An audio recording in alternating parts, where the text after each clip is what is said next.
ये कहानी दिल दहला देने वाले एक ऐसे घटना पर आधारित है जिसने एक हाफिज़े कुरान लड़की आमना पर सिर्फ वॉशिंग मशीन में कपड़े धोने की वजह से अल्लाह का कड़ा अजाब नाजिल किया। इस अजाब की शद्दत इतनी थी कि आमना की लाश को वॉशिंग मशीन के साथ ही दफन करना पड़ा। न केवल आप हैरान होंगे कि आखिर इस मामूली से काम पर आमना पर इतना कड़ा अजाब क्यों आया। जब लोगों को इसकी हकीकत का पता चला तो उनकी चीखें निकल गईं, दिल दहल गए। यह घटना एक ऐसी गलती की ओर इशारा करती है जो आजकल बहुत सी औरतें नासमझी में कर रही हैं, और ये गलतियां उन्हें कड़ी आजमाइश में डाल सकती हैं। दोस्तों, यह घटना जरूर सुनिएगा, क्योंकि यह हमें अपनी जिंदगी के आम मामलात में भी दीनी तालीमात और नीयत की दुरुस्ती की अहमियत याद दिलाती है, ताकि हम किसी बड़े अजाब से बच सकें। दोस्तों, सियालकोट के एक छोटे से गांव में एक औरत बेहद मुश्किल हालात में जिंदगी गुजार रही थी। उसकी एक बेटी थी आमना, जो निहायत ही दीनदार और अपनी मां का हर काम में साथ देने वाली थी। आमना के पिता का बचपन में ही इंतकाल हो चुका था, लेकिन हालात का बोझ तब और भी बढ़ गया जब उसकी मां को दिल का दौरा पड़ा और वह इस दुनिया से रुखसत हो गई। आमना की मां इस गम के बाद बहुत परेशान हो गई, यह सोचकर कि घर का खर्चा कैसे पूरा होगा। हालात इतने बिगड़ गए कि आमना की मां को लोगों के घरों में जाकर सफाई का काम शुरू करना पड़ा, लेकिन अपनी बेटी को कभी अपने साथ नहीं ले जाती थी। उसकी ख्वाहिश थी कि आमना दीन की तालीम हासिल करे, इसलिए उसने अपनी बेटी को मदरसे में दाखिल करवा दिया ताकि वह हाफिज़े कुरान बन सके। आमना भी अपनी मां की इस ख्वाहिश को पूरा करने के लिए खुशी खुशी मदरसे जाती थी। कुछ समय बाद आमना ने पूरा कुरान हिफ्ज कर लिया, लेकिन हालात की तंगदस्ती के कारण वह अब घर पर ही रहने लगी। आमना की मां सुबह सुबह लोगों के घरों में काम करने जाती थी और आमना को यही कहती कि तुम घर में रहकर मदरसे की तालीम पर ध्यान दो। लेकिन फिर एक दिन जब आमना की मां लोगों के घरों में काम कर रही थी, अचानक सीढ़ी से गिर गई और उसकी कमर में गहरी चोट आ गई। अब न केवल चलना फिरना मुश्किल हो गया था, बल्कि बिस्तर से उठना भी कठिन था। डॉक्टरों ने उसे पूरी तरह आराम करने का मशवरा दिया, और यह वह वक्त था जब दोनों माँ बेटी बहुत घबराई हुई थीं कि अब क्या होगा, घर का खर्चा कैसे चलेगा। पहले तो किसी न किसी तरह 2 वक्त की रोटी मिल ही जाती थी, लेकिन अब तो वही भी मुश्किल हो गई थी।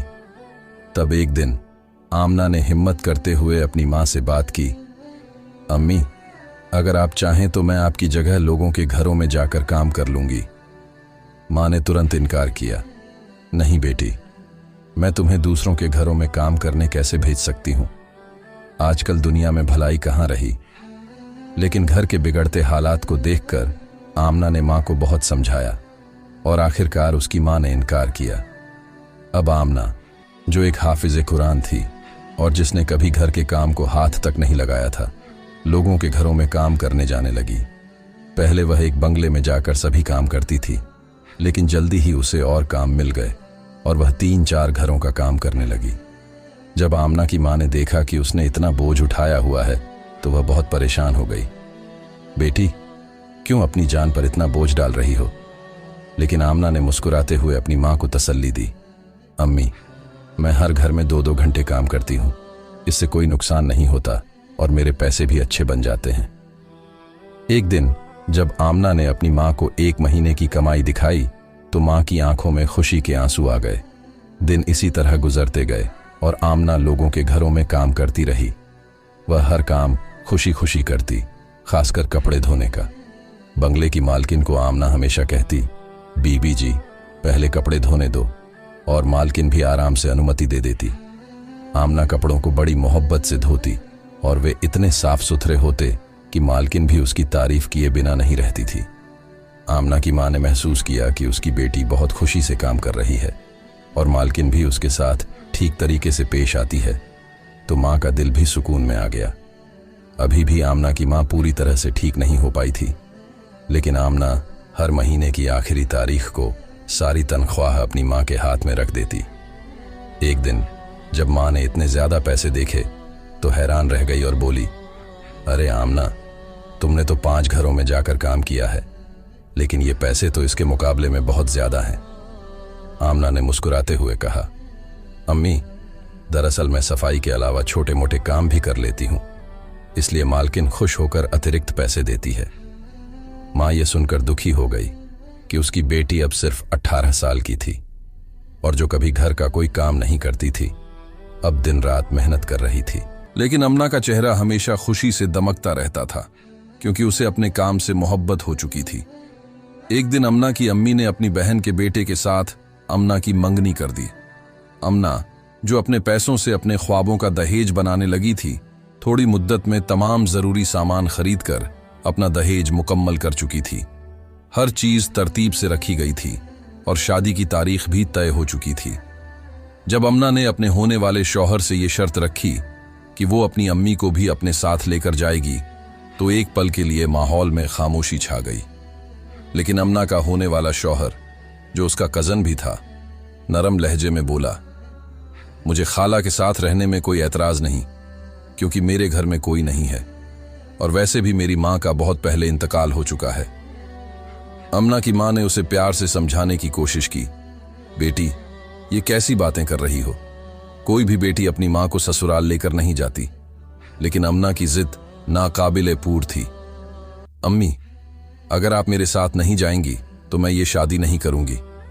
आखिरकार अमना की अम्मी को उसकी जिद माननी पड़ी। शादी के बाद वो अपनी बेटी के साथ ही रहने लगी।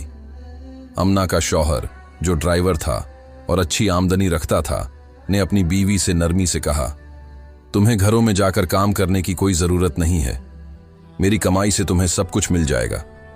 लेकिन अमना, जिसने अपनी जिंदगी मेहनत में गुजारी थी, उसने कहा, मुझे लोगों के घरों में जाकर काम करना अच्छा लगता है। वहां की मालकिन बहुत अच्छी हैं और मेरा बहुत ख्याल रखती हैं।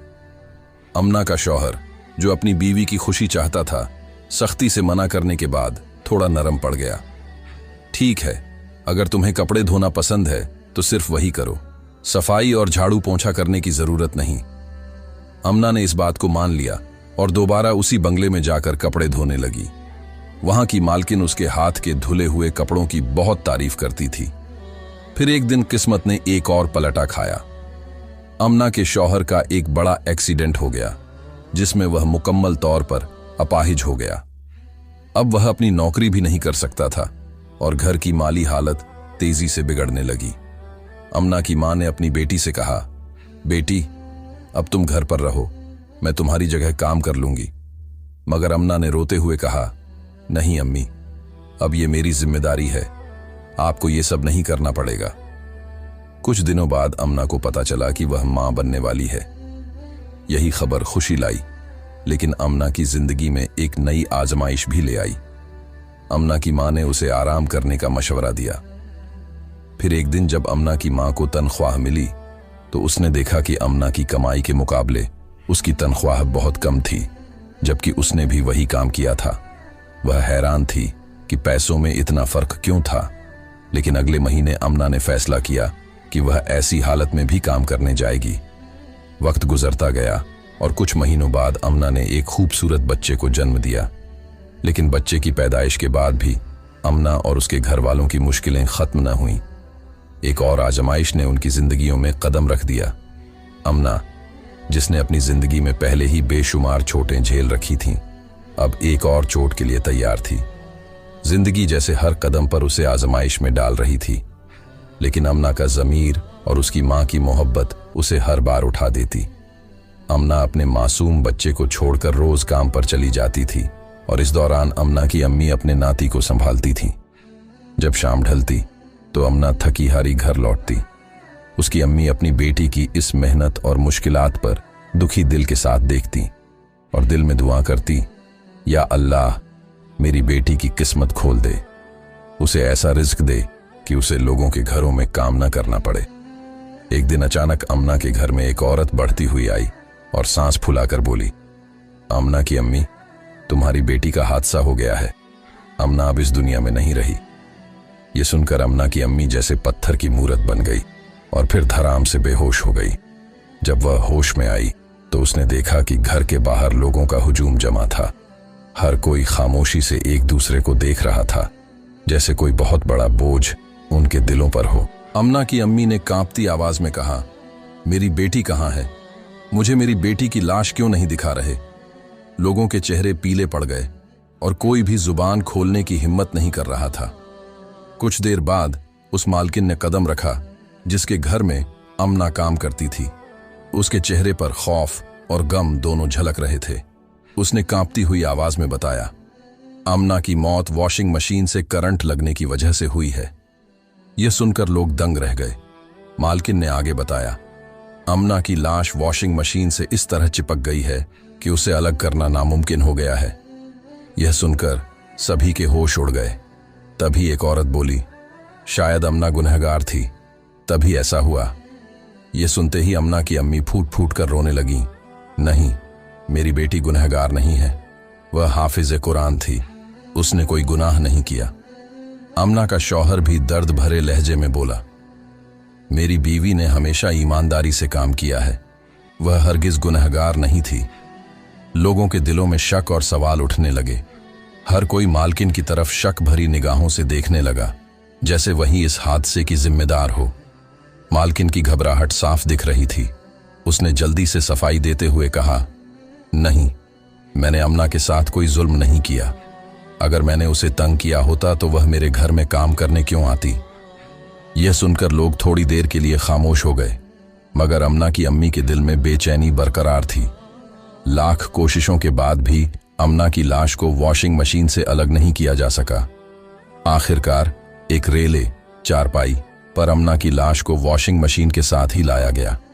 लोग हैरानी से यह मंजर देख रहे थे, जैसे कुदरत ने उनके सामने एक अजीब आजमाइश रख दी हो। तभी लोगों ने अमना की अम्मी से सवाल करने शुरू कर दिए, क्या अमना ने कोई ऐसा गुनाह किया था जिसकी सजा उसे ऐसे मिली हो। अमना की अम्मी गहरी सोच में डूब गईं, मगर उन्हें ऐसा कुछ याद नहीं आया। उन्होंने इनकार में सिर हिलाते हुए कहा, मेरी बेटी ने कोई गुनाह नहीं किया।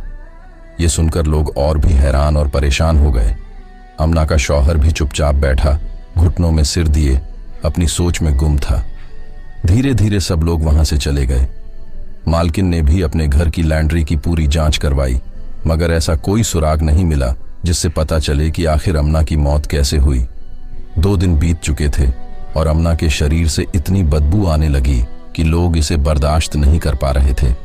सबका कहना था कि अब बेहतर यही होगा कि उसे वॉशिंग मशीन के साथ ही दफना दिया जाए। अमना की अम्मी बेहद परेशान थीं। उन्होंने हार कर अपने दामाद से कहा, बेटा, यह मामला बहुत संगीन है, हमें किसी बुजुर्ग या आलिम से मशविरा लेना चाहिए, शायद वह हमारी कुछ रहनुमाई करें। दामाद ने हामी भर दी। दोनों एक बड़े मुफ्ती साहब के पास गए। मुफ्ती साहब अमना के घर पहुंचे। अमना की अम्मी ने उन्हें सारी बात तफसील से बताई। मुफ्ती साहब ने गहरे अफसोस का इजहार किया और सोच में पड़ गए। जब उन्होंने अमना की लाश को वॉशिंग मशीन के साथ चिपका हुआ देखा तो बोले, ऐसा तब होता है जब कोई बड़ा गुनाह किया हो और किसी को इसकी खबर ना हो। यह सुनकर अमना की अम्मी और शौहर के चेहरे का रंग उड़ गया। अमना का शौहर अविश्वास में बोला, मौलवी साहब, मेरी बीवी बेगुनाह थी, वह ऐसा कोई काम नहीं कर सकती। मुफ्ती साहब ने कहा, गुनाह की नौइयत, प्रकृति किसी भी तरह की हो सकती है। फिर उन्होंने अमना की अम्मी से पूछा, क्या अमना बहुत से घरों में काम करती थी, कहीं ऐसा तो नहीं कि उसने किसी की कोई चीज चुरा ली हो। अमना की अम्मी फौरन बोली, नहीं, मेरी बेटी कभी चोरी नहीं कर सकती, मैंने उसे ऐसी परवरिश नहीं दी। मुफ्ती साहब ने फिर पूछा, क्या आपने कभी महसूस किया कि उसका बर्ताव आम दिनों से अलग हो। अमना की अम्मी ने कहा, मेरी बेटी हमेशा खुश रहती थी, मैंने कभी उसमें कोई तब्दीली नहीं देखी। आखिर में मुफ्ती साहब ने पूछा, अमना महीने में कितने पैसे कमा लेती थी। अमना की अम्मी ने फखरिया अंदाज में कहा, मेरी बेटी बहुत ज्यादा पैसे कमा लेती थी। यह सुनकर मुफ्ती साहब के चेहरे का रंग बदल गया। जैसे ही मुफ्ती साहब ने अमना की मालकिन के घर पहुंचकर उसे देखा, वह फौरन घबरा गई। मुफ्ती साहब ने गंभीर लहजे में कहा, देखो बीबी, यह मामला बहुत संगीन है और यह सब आपके घर में हुआ है।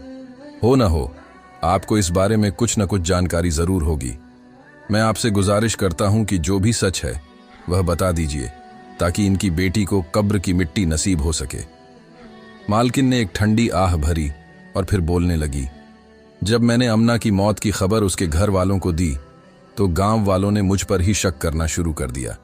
मैं सच बताना चाहती थी, लेकिन डर गई कि कहीं लोग मुझे ही इसका कसूरवार न ठहरा दें। अमना कई सालों से मेरे घर पर काम कर रही थी और मैं उसके काम से बहुत खुश थी।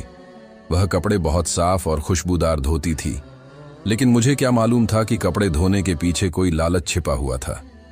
यह सुनकर मुफ्ती साहब और अमना की अम्मी की नजरें मालकिन पर जम गईं।